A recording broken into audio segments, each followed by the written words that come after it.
AIMIM के सांसद असदुद्दीन ओवैसी ने हनुमान बेनीवाल को लेकर बड़ी गजब बात कही है। उन्होंने हनुमान बेनीवाल को लोकसभा में डिप्टी स्पीकर बनाने की बात कही है और ये इस बात को लेकर उन्होंने कहा कि संविधान के एक अनुच्छेद में प्रावधान है डिप्टी स्पीकर बनाने का।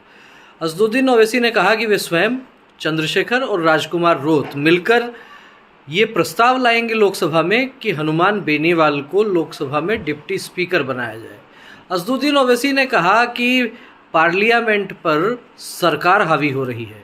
प्रोटोकॉल में लोकसभा स्पीकर 6 नंबर पर आते हैं, लेकिन लोकसभा स्पीकर पर सरकार हावी हो रही है। पार्लियामेंट का महत्व कम हो रहा है और ऐसे में उन्होंने सोमनाथ बनर्जी को भी याद किया। उन्होंने कहा सोमनाथ बनर्जी जब लोकसभा अध्यक्ष थे तो उन्होंने सुप्रीम कोर्ट के एक आदेश को ये कहकर नकार दिया था कि वो संसद में मान्य नहीं होगा। बड़ी बात कही असदुद्दीन ओवैसी ने, लेकिन ये किस तरह का राजनीतिक गठजोड़ बन रहा है इसकी आहट भी आप समझ सकते हैं। कई ऐसे सांसद जिनकी पार्टियों के एक एक दो प्रतिनिधि संसद में होंगे, वे मिलकर डिप्टी स्पीकर बनाने की बात कर रहे हैं। असदुद्दीन ओवैसी की पार्टी एआईएमआईएम के कितने सांसद होंगे लोकसभा में, आप देख सकते हैं।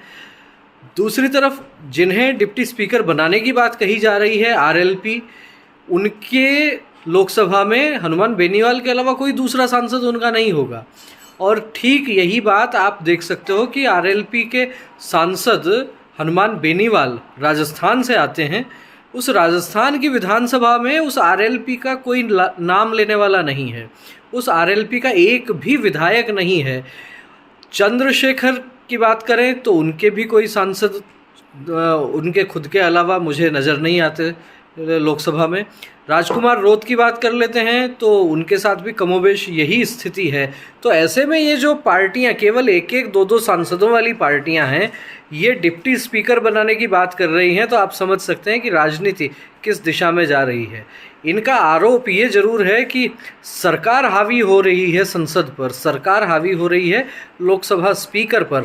तो क्या वे पार्टियां हावी होना चाहती हैं जिनके प्रतिनिधि एक या दो हैं? क्या कहना है आपका, कमेंट करके ज़रूर बताएं।